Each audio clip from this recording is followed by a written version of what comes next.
Oh, hello. I was making notes. Hello, I'm Caitlin Hoffmeister. Thank you so much for coming to Learnathon. Happy Learnathon and welcome to the Crash Course Writing Workshop. This Crash Course Workshop is brought to you by acting executive producer and editorial director Meghan Modafferi and Crash Course script editor Annie Fillenwarth. I'm Caitlin Hoffmeister. I'm the former executive producer of SciShow and now a freelance producer and writer. I also have the pleasure this coming semester of teaching post-production and science writing at the University of Idaho. And behind the scenes today is the amazing mastermind behind all of Learnathon, Laser Weber. Thank you, Laser, for running everything. In just a minute, I'm going to hand the reins of this conversation over to Meghan and Annie. But before I do, I want to give you a sense of what to expect. So Meghan and Annie built this workshop based on the frequent questions they get around how a crash course is researched, written, and edited. And so they're going to walk us through each of those different steps involved in that. And if you have questions throughout, please add them in the chat and I will ask Meghan and Annie on the side, or Laser will throw them up so they can answer those questions in real time as we go through, or potentially we'll save them for the end if that's a better time for some of them. And now all three of us on this chat on this call are very used to making things for the internet. So of course that means we love YouTube comments.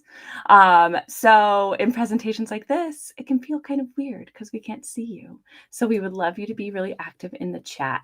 If you are excited about something and if we could see you and we could see you like leaning in, wanting to know more about something, we would probably like shift how we're presenting the information. So if you're having a lean in moment and you want Meghan or Annie to slow down and talk more about something, let us know in the chat. If you're confused, like if we could be able to see your furrowed brow and be like, is that making sense? Let's explain it another way.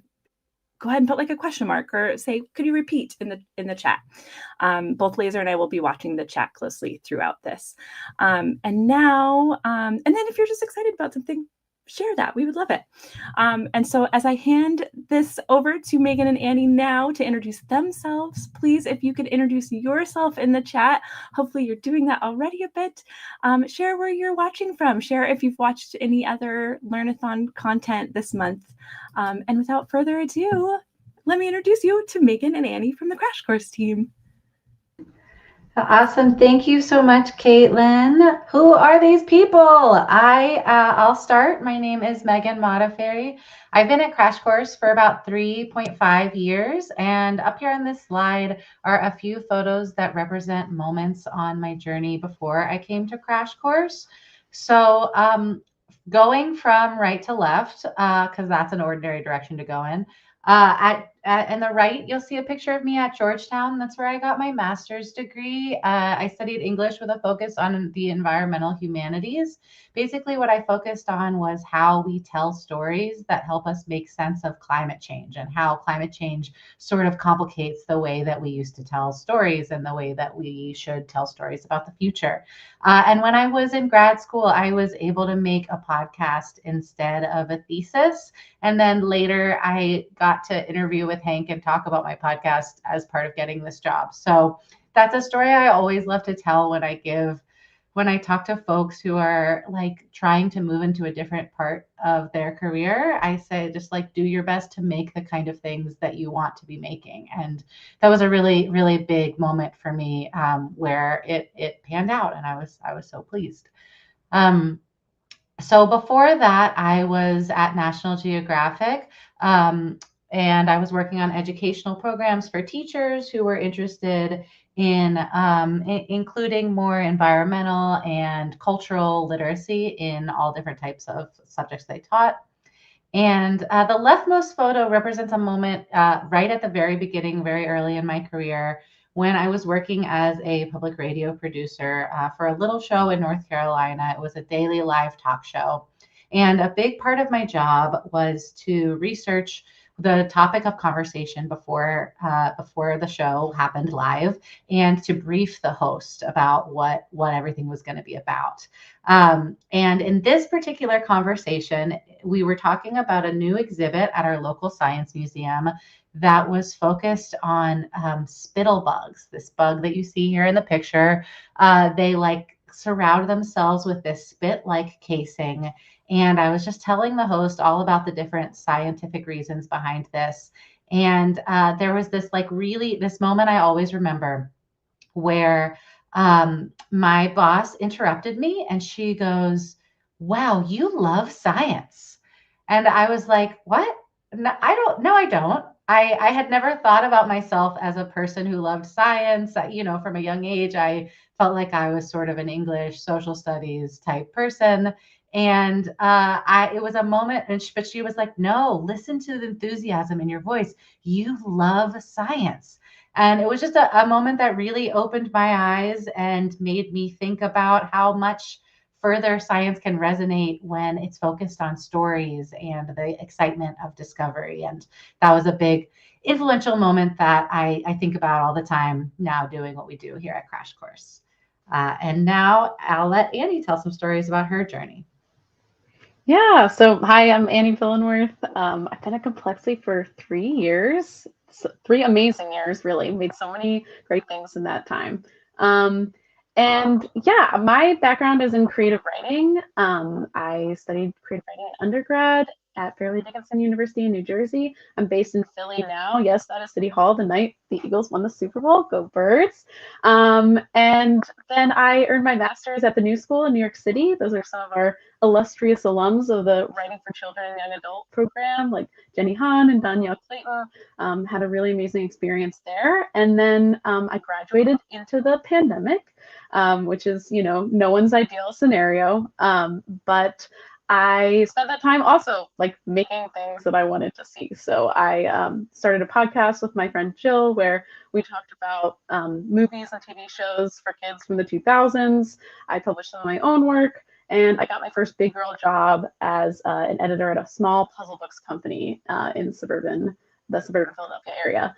And then I started working at Crash Course. So I got to sort of use a lot of my different skills and niche interests in this job. And I've worked on a bunch of shows under the illustrious guidance of Meghan. Awesome. Thank you both. So yeah, I'm going to ask a question for the chat first, but then I'd love it if you both could tell us how a Crash Course script gets made. And for all of you watching at home, thank you for telling me where you're from. Massachusetts girly, go Birds. How many people do you think the average Crash Course script goes through before production? We tend to talk about steps, and there's pre-production, production when it's filmed, and post-production. So, but within each of those steps, there's a lot going on. So if you have any guesses about how many people you think the average Crash Course script touches before it goes to be filmed with the host? Go ahead and make your guesses in the chat, and Megan and Annie will teach us that along the way. Awesome. So I'm going to talk a little bit about what makes a crash course script. What exactly is the special sauce of a crash course script? And the first thing is that it needs to be accurate. Anytime you're making educational materials or tools, that's the bottom line, is that we have to be as accurate as possible. So the crash course scripts go through lots of people to make sure that our scripts are as accurate as possible. We use primary sources and peer-reviewed research. We have fact checkers, experts in the field, and we also share our sources for each of the videos in the description to make sure we're as transparent as possible. So that's like the main thing. But then also, you might know that like we have a crash coursey tone.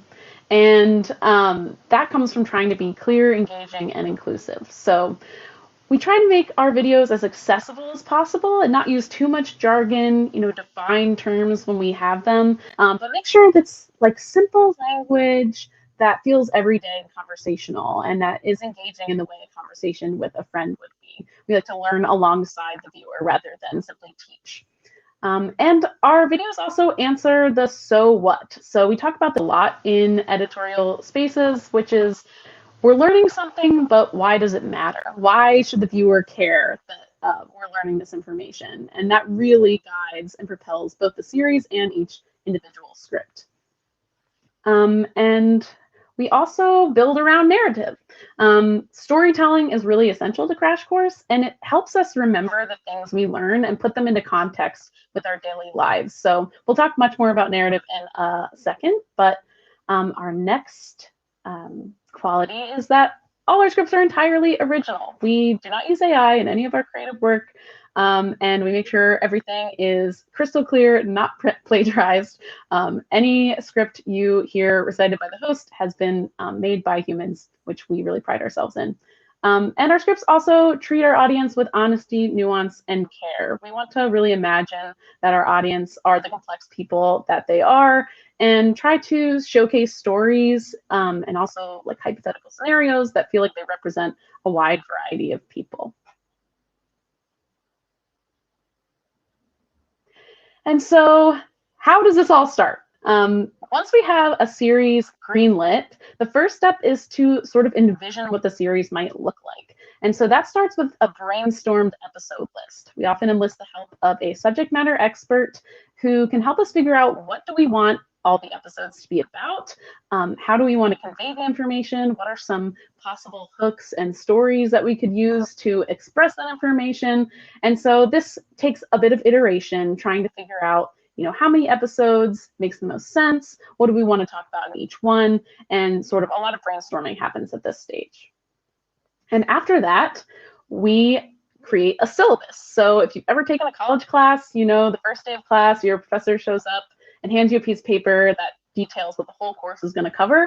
And that's what we use as sort of an internal guide for our videos and to help our writers script their videos. So the syllabus is basically a really fleshed out episode list. We have things like the course description, the learning objectives, and then we break down each script topic into subtopics and put in all of the actual concrete information that we want to convey. So we'll have things like key terms, but also fun stuff like special segments or also misconceptions we want to make sure that we address or don't fall into. And then that is sort of the framework that the writer uses to create their first draft. And so that takes a lot of research on their part, looking through all of the sources that are linked in the syllabus and figuring out how to build a story around that information. And so after that, it goes through many rounds of edits, including through me, through Megan, and eventually, after going through a fact checker and a producer and the host, it becomes a real actual video. Shout out to Latin American Literature, which is airing now. Okay, so here's the answer to the question. It does range, but somewhere around 8 to 10 plus people work on every crash course script. And that's just the script. You should more than double it once you start to get into the video elements and the animation elements. Sometimes we have, illustrator, like for Native American history, we have illustrators who are from indigenous cultures and things like that. And then that adds more and more collaborators, which is something that is so fun and rewarding for us, and we hope it is for the audience as well. So I'm going to show you. I know you can't see this, and I kind of wanted to show it to you this way just to emphasize, like, it doesn't fit on a slide. The crash course script process is so elaborate; it doesn't really fit on a slide. But I am going to sort of um, zoom in for you and show you a high level of our full sort of flow chart of how a crash course script gets made. So I'm going to try to zoom in. Basically, we start once, yeah, like Annie said, once we decide to make a series, the first thing we do is we hire a subject matter expert. That's going to take a few months. Then we move into a sort of curriculum development phase. So we're taking several weeks to develop an episode list, like a high level outline, like she talked about. Then we're taking several more weeks to fill out that outline with sources, with story ideas, etc. If we have a funding partner, of course, there's back and forth during that part. Finally, once the syllabus is complete, we move into scripting. And I don't expect you to, I'm just sort of taking you through this just to give you a sense of the scope. Obviously, there's not going to be a pop quiz at the end. Then we move into a first draft.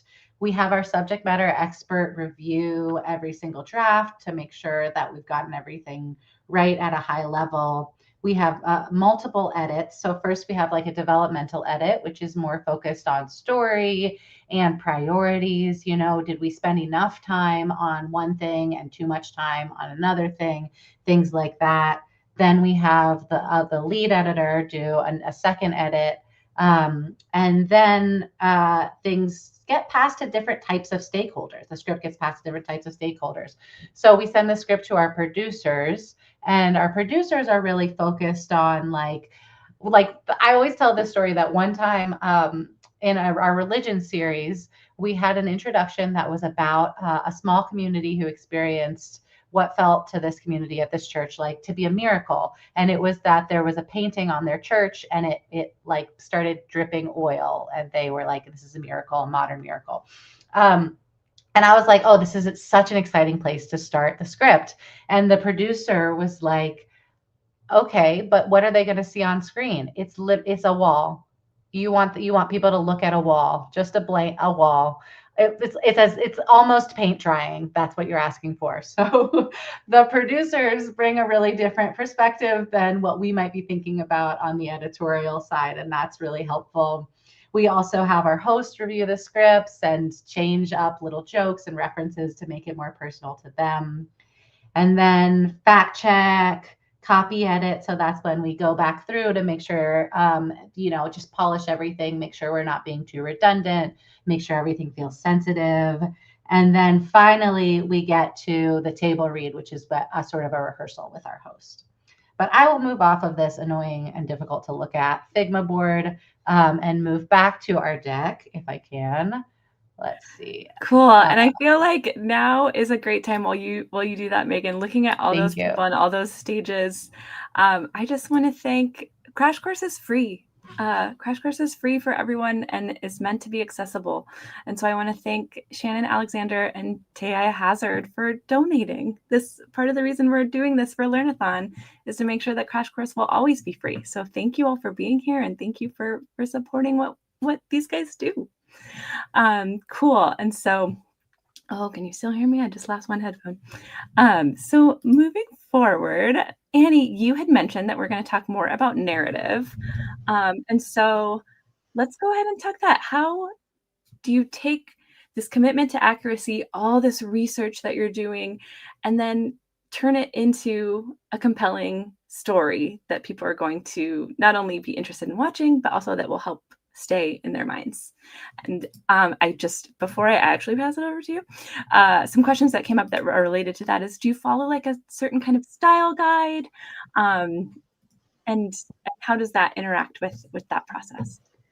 Yeah, we have our own style guide that we sort of adhere to, but it's also sort of in flux. We don't necessarily, we're not strictly AP or Chicago or anything like that, also because the information is imparted verbally, so you can't really see the text anyway. But we do have a style guide that helps us keep things in order on our end. Awesome. Uh, so yeah, big picture. Something we really think about when we're trying to figure out how to make it all a story. And we ask ourselves these three questions: What am I learning that I didn't know before? What's making me feel something? And what's my genuine journey of discovery? Um, Almost all of the time, our writers are not experts on the subject, and so when we give them these syllabi, they are genuinely reading information, digesting things, synthesizing information for the first time, learning a lot of things for the first time. And that means that we get frustrated sometimes, we get confused. We're grasping for like analogies and metaphors to try to latch on to something we already know. And then sometimes those fall apart and we have to start again. That whole process of learning, it happens to us. And every time we try to write a crash course script. And, when you grow up, when you go to school, you learn to hide that whole part of the writing process and just document, okay, I've sorted it out and let me put the clean and finished part on the page. But what we try to do is really hold on to what were the highs and lows of my journey to understanding this information. What were the twists and turns, the moments where I fell into a misconception or got confused, and how did I sort of resolve that? And we try to build a story from that. And I think this is like an extremely nerdy thing to say, but I think I can prove it to you. That it seems crazy to say that we take our journey of discovery and make it like a plot. But I'm going to show you how you can really layer a crash course script onto. This is like a common plot structure. I pulled this from the legendary comedy training center Upright Citizens Brigade. This is this is like an adapted version of their plot structure for like a TV show pilot, like a comedy TV show pilot. But I'm going to show you how a crash course script defining the nerdy concept of what is a species actually kind of fits into this TV pilot format. So we'll start with fun, open with something fun, interesting, and relatable. So this is an example from a real crash course script. A sleepy basset hound and a tireless border collie look and act like they're from different planets. But they can have a weird looking litter of puppies that can make more puppies. That's because they're the same species. But meanwhile, if you cross a zebra and a horse, you'll get a bundle of joy known as a zorse, which is a hybrid. But sadly, that zorse can't have more zorse babies because horses and zebras are different species. So, okay, two organisms are considered members of the same species if they can mate and make fertile offspring. Okay, but we encounter a frustration right off the bat. Life has been known to break these rules. Like there are some hybrids that can reproduce. You might know some of them without knowing you know them, like if you've ever had a plum cot from the grocery store. But there are also hybrid animals that can reproduce, including this hybrid lizard species.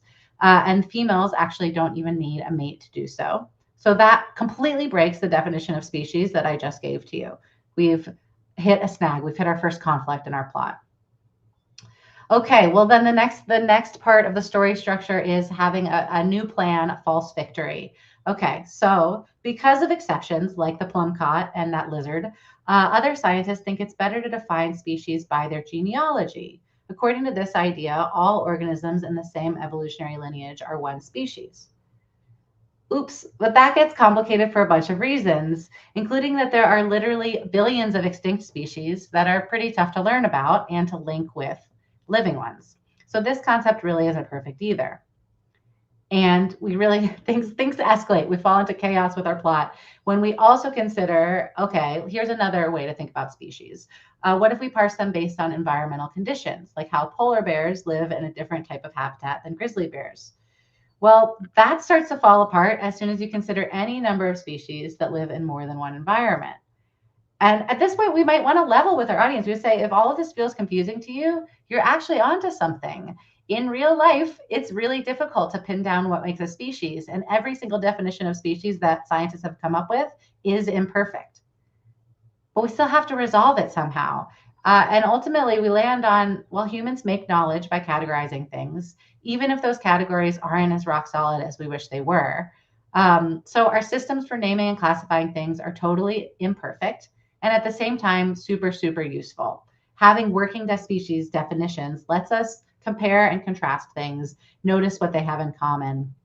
But it's also really, really interesting when those things break, and that helps us learn more about the world and about how nature works. Oop. Awesome. Thanks, Megan. And if any questions come up, feel free to drop them in the chat. And yes, that you talked earlier about the different steps and writing, research and writing, and now we're getting to editing, some of the invisible work that goes into this. And then we had a question from earlier I just want to highlight that came up from Tass. Thank you, Tass, for asking this. And as you're telling us more about editing, Annie, if you want to tell us, does Crash Course have a plagiarism check used to make sure that someone's not accidentally plagiarizing, or maybe one of your writers is plagiarizing? And what is your process for dealing with potential plagiarism and the editing process? Yeah, that's a great question. Towards the end of the editing process, we run through all of our scripts through Grammarly. They have a great plagiarism check function that checks it alongside many, many, many pages and documents on the internet. And fortunately, we have like a lot of people with good integrity on our team. So I don't know if we've ever come across anything that's been remotely close. Sometimes it might be like, this sentence is really close to this sentence, and then it's like a quote. So sometimes you might need to like reword a sentence if it just came too close to an original source, but the vast majority of the time there are no problems, especially because of how many edits we go through. It's just so far from the source by then that plagiarism isn't really a concern. But if there ever were a concern, we would probably address it pretty swiftly. But fortunately, I haven't run into that problem. But yeah, we can get started talking about editing. So something we thought might be a good idea to talk about today is specifically editing a Crash Course intro. Intros are super important. The first 30 seconds are essential to a video. If you've ever uploaded anything to YouTube, you know about how long it takes for a view to count. And then also it's what helps us get the attention right away, get it engaged, and then move through and set up the rest of the video. So yeah, the first 30 seconds are super important, and we're going to talk about some of the common pitfalls that we see when we are editing Crash Course scripts. So the first common issue is when an intro meanders. So you can pull up that intro, Megan. So this is an original intro for a script for Crash Course Sex Ed. And the first thing you might notice is that it's pretty long. For 30 seconds, it's kind of a lot of information. And it's covering a lot of great stuff in context, but that's not usually what the function of the intro is. We're more trying to grab attention with an intriguing concept or question. And so a lot of this information is stuff that would better suit later on in the script. Even the fun joke we have at the end about how to pronounce LGBTQIA, it's not quite going to hit in an intro. So we decided to take things in a different direction for our edited version. And so where we came to was talking about our host Shan's first crush. So first crushes are a pretty common experience, and we're able to relate to the audience and have them reflect on their own experiences by starting there. And also it's kind of juicy, like it's a little bit gossipy. It's got that fun big sister feel that we were really shooting for with our host for Sex Ed. And so we just sort of connected some bare bones ideas and then allowed Shan to come in and add her personal experiences. And that really lightened the tone. It kind of brought us into a very complex idea, which is what is sexuality, by talking about something really relatable and easy to understand, and added some punchy questions to get us into the rest of the script. So the next common issue is bearing the lead. So obviously, when we have an intro, we want to start with a punch, and this story is super interesting from Native American history. We're talking about a tribe that was arguably very successful, and then something happened. They got terminated by the federal government, and things really went downhill very quickly for them.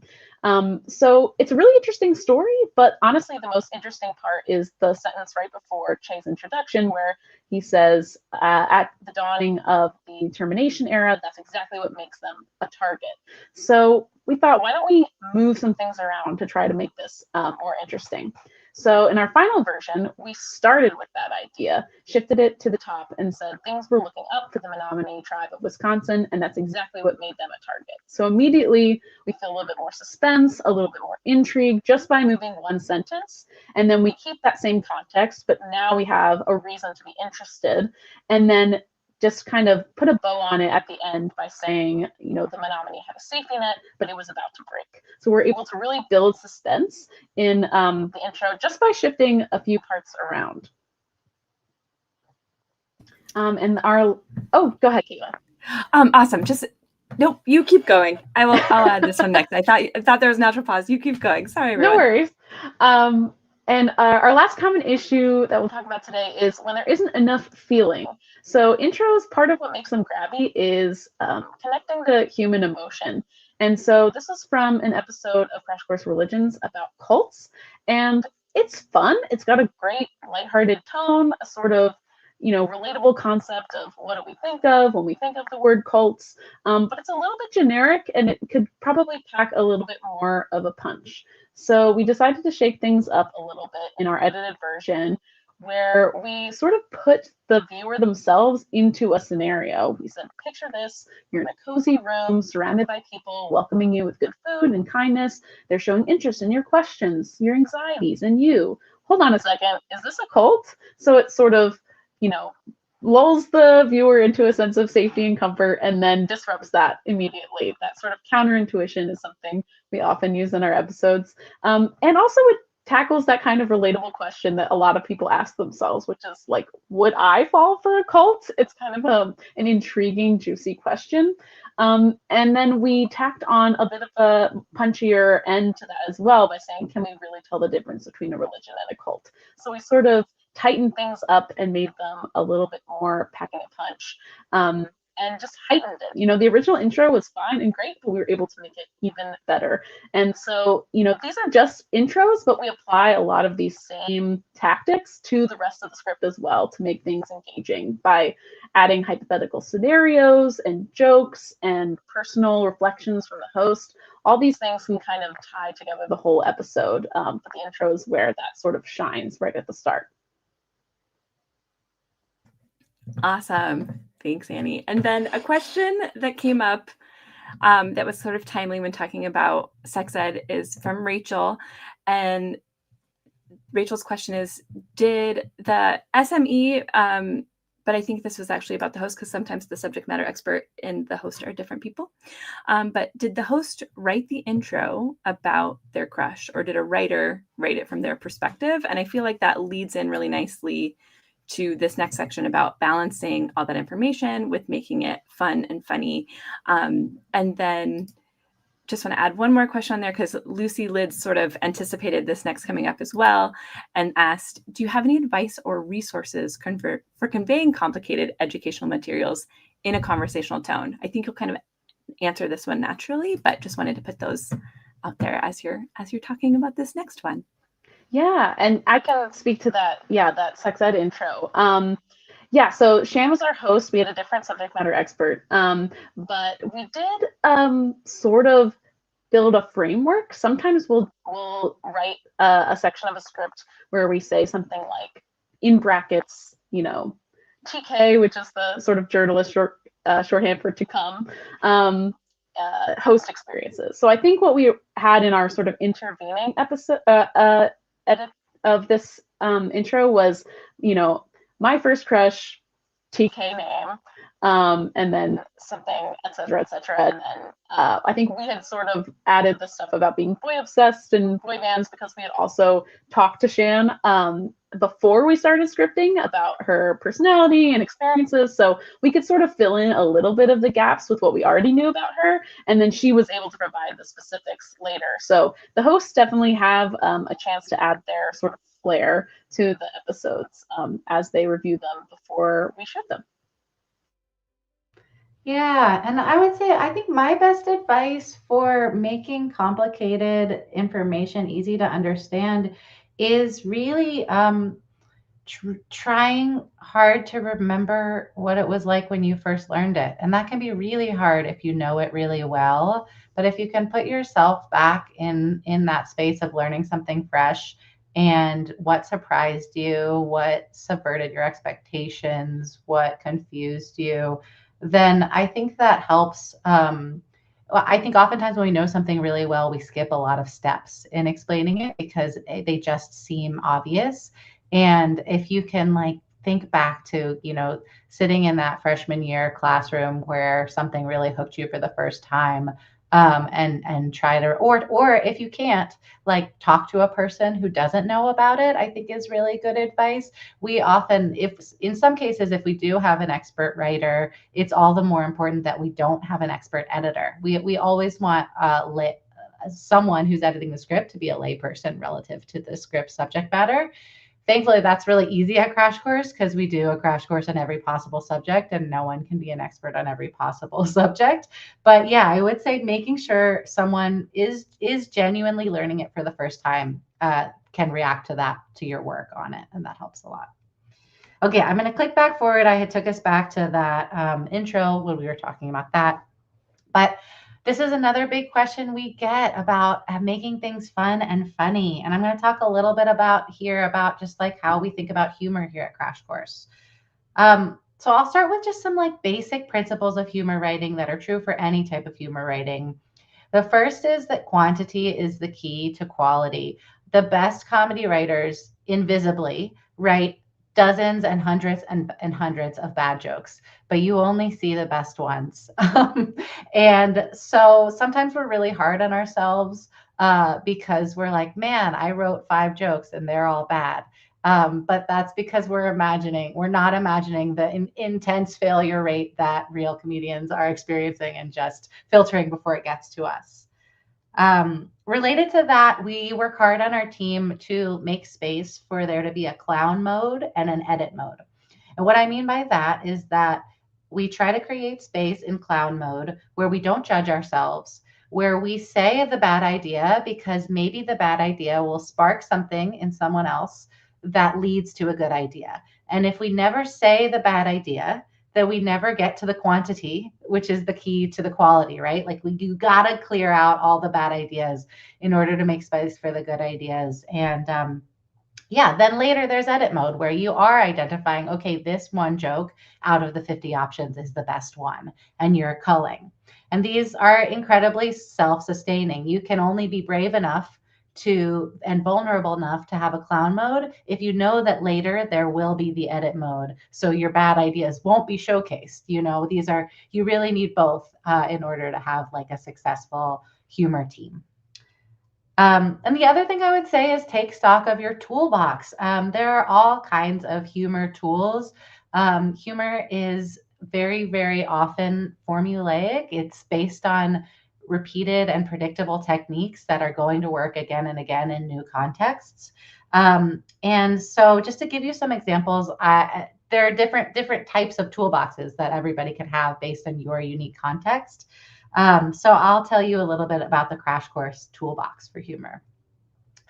One question we ask ourselves if we feel like something is not funny enough is, can we add some physical action?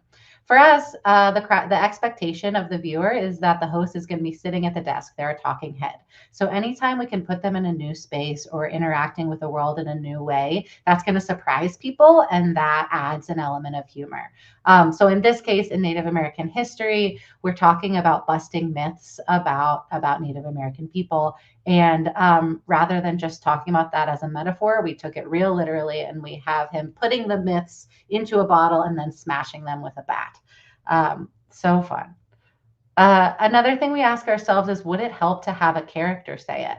Again, both of these are pretty sensitive examples. This is from the religions series, and we wanted to think about how can we talk about religious misconceptions, which are essentially they're stereotypes about people, sometimes marginalized groups. How can we talk about those, but not in a way that feels overly preachy or judgmental? And it really helped to add a character. So we had created this character called the Devil's Advocate. We had him FaceTime John, our host, and wear a tracksuit and a headset and just be like the least likable person, so that we could then correct those misconceptions in a more playful way.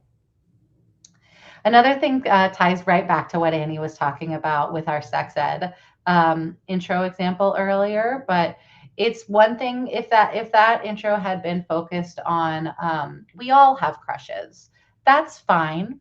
But a good comedy principle is like, it's better to have, don't talk about a scene somewhere in the future or somewhere in the past. Bring it to here. Bring it, make it more specific and bring it to here. So we're talking about Devin. We're talking about Shan's crush, Devin. Devin is in the room with us, and that really helps a lot. Visuals and sound effects. We love a Christopher Columbus with a single tear down his cheek. We love hashtag Team Jacob, little visual or sound effect moments that can punch up a video. Camera angles and video editing techniques. Here you have Che making a joke about the words that he prefers to refer to himself as. He likes the word indigenous. He also likes the words handsome and brave. And we get a little bit of a close-up and a side angle to show that he's being a little cheeky. Cool. I want to check on the timing, Caitlin. Are we having a lot of questions? Should I? We have about 15 minutes left, and I have a decent list of questions we could go over. But yeah, let's see. I think is the exercise you want to do about 3 minutes? Is that right? Yeah, sure. We could do that exercise. Yeah. I think we could do that. Great. Maybe we can. Yeah. Let's walk us. Yeah. Go for it. Cool. Megan has an exercise for us that we can do before we get into more questions. Yeah. So one really, really easy tip for making a joke a little bit better is putting the funny part last. And you may have heard of the rule of three, which is a really good example of putting the funny part last. So the rule of three is a type of joke where you create a pattern or expectation and then you immediately break it. So the audience thinks they know what's coming and then you immediately break it. So in this case, we have, I love Christmas. What's not to love? Presents, family, and the crushing realization that the joy of childhood is gone forever.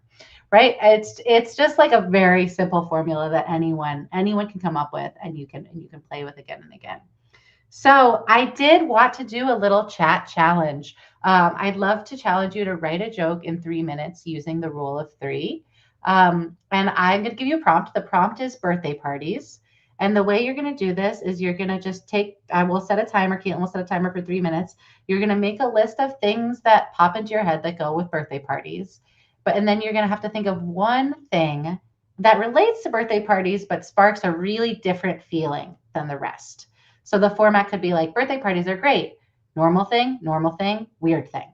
And then we'd love to see your answers in the chat. This is clown mode. So we're all brave because one another is brave, right? We're all on a limb together. There is bad ideas are gonna get us to good ideas. So I challenge you to be vulnerable with us. And we'll set a timer for 3 minutes.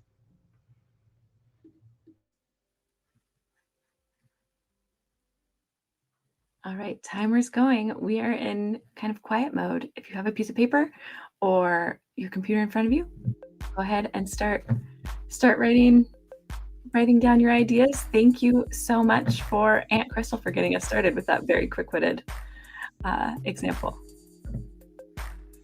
And I'll bring us back from this quiet mode gently in about a minute, in about 2.5 minutes.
All right, I'm going to bring us back. Thank you all so much for dropping these. Meghan and Annie, do you want to read a couple that stood out to you and maybe talk about them? These are all, I don't feel like there were any duds. You all are so funny. They're all so good. You're so funny. I'm the first one. I'm gonna see if I can find it. Candles, cake, and the candy-coated realization that you're hurtling toward death. So good. So I candy-coated realization. So good. I love it. I love it. Annie, did you have a favorite? Yeah, I really liked Jen Marker's birthday parties are great. Cake, friends, and watching people sing to you while you sit silently. So true. So true. So relatable. I also just want to shout out Ellipsu. It's Ellipsu's 18th birthday tomorrow. So happy birthday. I'm so glad you're spending part of your birthday week with us. Yes, happy birthday. Happy birthday. You guys are so brave. Thank you for playing with us. It was really, really fun to see your jokes.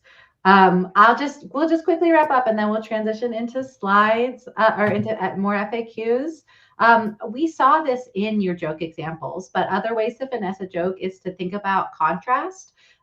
So in the I Love Christmas joke example, having the presents be as far as possible away from the joy of childhood being gone forever. If it was like presents, family, and like being a little tired, then that's not that's not as funny because the contrast is too small. I think the person who wrote about candy coated hurtling toward death intuitively understood that that was a good contrast. Another thing is being more specific. So a specific detail is always funnier than a broad description. That's why I think we've all heard this in different circumstances. It's always funny to just like give a character a random name. Thanks a lot, Robert. Do we know who Robert is? Doesn't matter. It's just funny because it's more specific. So these are just kind of quick joke improvements. And the last thing I would always say is ask your friends. Humor is social. There's nothing harder than sitting with a page by yourself trying to be funny. There's nothing more depressing. But with people, really, really helps. And that's what we do here on the Crash Course team and here with you today. So thank you so much. Awesome. Thank you. So yeah, now we have about 10 more minutes, little less. So we have time to talk about your questions. Some of you have already put some in the chat, which thank you so much. If you have more, feel free to drop them in. And if you have more jokes, feel free to drop them in. So the first one I wanted to start with is from Finvara. And you've talked about this a little bit, but I love the specificity of this question too, and thought we could talk about it a little bit more. So for influential but problematic figures in a topic, for example, Salvador Dali in art history, how do you decide what to explain about them and what to omit for time or clarity? Or what are some other ways potentially that you bring up that topic, like you were talking about with some other series? Would Meghan or Annie, you want to take it? Go for it, Annie. Sure. Yeah, and Meghan, feel free to add your thoughts too. This is something we talk about all of the time because unfortunately there are a lot of problematic figures that we learn about in various topics. I think part of it has to do with tone. We try not to sort of valorize those people or overly praise them for their contributions. Sometimes we'll just present it factually. And it's really a case-by-case basis. Sometimes it feels relevant to say, and by the way, this person is not great for XYZ reason, or, keep in mind this other thing. And also sometimes it's about really letting them be a footnote and talking about somebody else who doesn't have as scarred a reputation, is from a marginalized background or an underrepresented community, because a lot of their contributions tend to not be highlighted in a lot of curricula. So sometimes there's room to say, this person in science was a eugenicist, so take everything they say with a grain of salt. But this person over here was doing something really interesting with DNA or something like that, where we can sort of highlight news stories from people that we don't know about. But also sometimes it's even just a footnote in the description, like, we're aware that this person is iffy because of XYZ reason. Here's a resource to learn more about it. So it really depends on the scenario, I think. Awesome. And then Finn Brenner just asked, does a host ever make changes to the script on set? In my experience, I've never had that not happen. Which we love our hosts for that. But I wondered too if you could talk about maybe some examples and maybe talk more about the read through, the table read, and that process and how that helps with that. Yeah, we have a lot of structures in place to try to help the host give input a number of times before we're on set, because we used to have the host make more changes on set, and we're really open to it because that's when a lot of playfulness can come out. But we fact checked everything, and sometimes things are so subtle, and you lose the word "the," and suddenly it's not exactly correct anymore. And so it's hard to like kind of flag those things on the spot. So a couple of things we do, like Annie alluded to earlier, one thing we do is when we have a new host, we have like an interview with them where we talk about like, what are your embarrassing stories? What's your family like? Do you have pets? What's a weird opinion you have about the world? So we try to get, an understanding of what makes them tick. And then we write some jokes with them and with that in mind. And then we also leave a lot of placeholders for them, like Annie mentioned. Then they review the scripts in advance. They fill in the placeholders. We encourage them to react to other parts of the script as well. So we often get new suggestions for intros from hosts, new suggestions for, anecdotes, things like that. At that stage, and then we do what we call a table read. It's a remote table read. We're all around a virtual table, but there's going to be the producer, the script editor, and the host all in a room reading through the scripts. And in those moments, we notice when the host, if they stumble repeatedly over a line, then it's probably the line, it's probably not them. So we'll take a moment and we'll revise that line to make it sound more natural for them. Also, those are moments where sometimes if a joke doesn't quite land in real time, we'll toss the ball around, trying to make the joke a little bit funnier. If something feels wrong, then we'll make a note to cut it or to rephrase it. When we get on set, we can never, and we would never want to fully get rid of host changes on set, but we try to have like one word perfect recording and then one recording with improvisations. So that way, if later when we're going through, we notice that there's a factual discrepancy, we have a take with the word perfect version that we can substitute in for that portion. Thank you. Cool. And then we had a couple questions about working with fact checkers and subject matter experts. So I'm just going to read a couple of them and we can have a little bit of a conversation about it. So Joy asks, hi Joy, hi Jacqueline. Is there anything you do in the writing process to make it easier for the fact checker, especially if info is from the subject matter expert and not a primary reference? What happens in that situation? And then Sarah J also asked, how many subject matter experts do you reach out to when fact checking and developing the script? Does it vary by topic? Yeah, I can jump in. Fact checking is its own animal. But part of what our scripting process is like is keeping the sources with the claims as long as possible in the script version. So the way that we sort of structure scripts literally from the first draft that the writer does is that the last punctuation of a sentence, we have a comment in our Google Doc where they link the source and the sort of text from that source where that claim came from. And so those comments are all visible to the fact checker when they go in and do their fact check, and they're finding independent sources that back those claims up. So we're able to sort of give them a place of like, this is where this idea came from. The fact checker might be able to say, hey, that source is actually outdated, or there's a newer paper that has more accurate information now, or that was debunked a while ago. And so we can sort of keep track of where the claims came from. We always have the subject matter expert that we have sort of developed the series with from day one.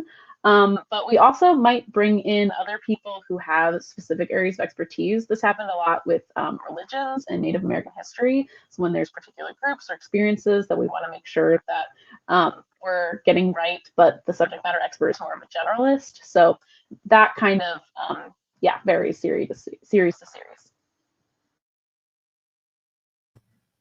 Awesome. Thanks, Annie. And I think this might be our last question. But before we move on, I wanted to shout out Brooke in the chat, who also mentioned script supervisors. Thank you, Brooke, for asking about that.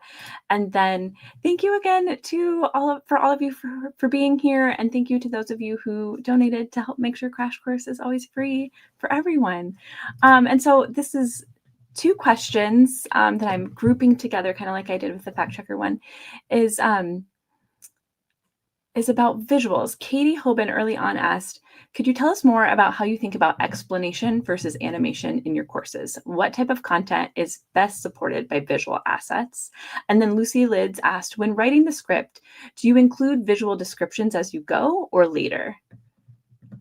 Yeah, these are really good questions.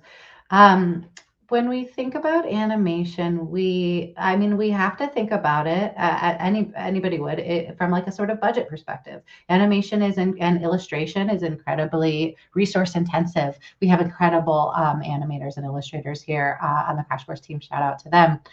So we do have to look at a script and think about like what are the parts that are the most difficult to understand without a really clear visual. And usually that is either that they're very technical.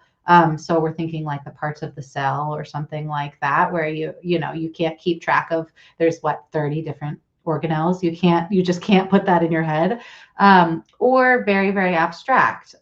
So if we're thinking about the origin stories of Hinduism or something like that, that the average viewer might not necessarily have anything to bring up in their imagination when we come up with it, then we need to put something on screen to make it a little bit more concrete. Or with our political theory series, when we talk about like liberalism or another philosophical concept, we have to kind of take something abstract and make it concrete, often with a metaphor or a character, or sometimes just like a graphic organizer, like a Venn diagram or a chart or something like that, that helps us keep track of, we're comparing different concepts, we're thinking of this concept falls within this broader concept, and helps the viewers make a mental map. The other thing we think about is the availability of B-roll. I think I have to stop talking because we're going to have a next live stream. But if there's real life, if we can license photographic or video graphics instead of animation, then that helps a lot. And that it does tend to come after the initial script. Just because there's so much content to get through in the initial script that we have a later pass where we're thinking more about visuals, and it does end up adding some real significant revisions to the script. I just wanted to shout out that we have a whole stream coming up about animation and editing in Crash Course. So if you're curious about how that stuff happens, you should join us on Wednesday. Thank you, Laser.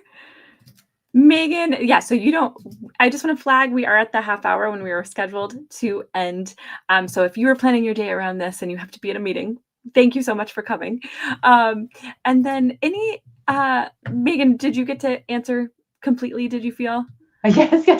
I thought that thank you for sharing that, Laser. I thought that it was like automatically going to roll into the next live stream. So that's why I did that. But no, you were getting played off. Yeah, exactly. I thought you were hooking me with the old cane, but I'm glad to hear that you weren't. And thank you so much, everybody. These are amazing questions. It's been really, really fun to hang out with you this hour. Yeah, thank you all. And thank you, Meghan and Annie, for putting this presentation together and all the amazing work you do. Thank you to Laser for organizing all of Learnathon. Thank you to all of you. There is no complexity without the community that surrounds it. So this is so special. So thank you all for being here. And don't forget to check out more of what's going on at complexlylearnathon.com. And Laser put this in the chat, but you can join at complexly.store/pages/learnathon to keep Crash Course free forever. And JB, you missed the whole thing. You got to be here for the very end. So I'm so glad you joined, and this will be uploaded later. So if you came in late or just want to watch it again, you can watch this later. And I believe it'll be on youtube.com/complexly. So thank you all for joining us. Thanks, Megan and Annie. Thanks, everybody. Hey.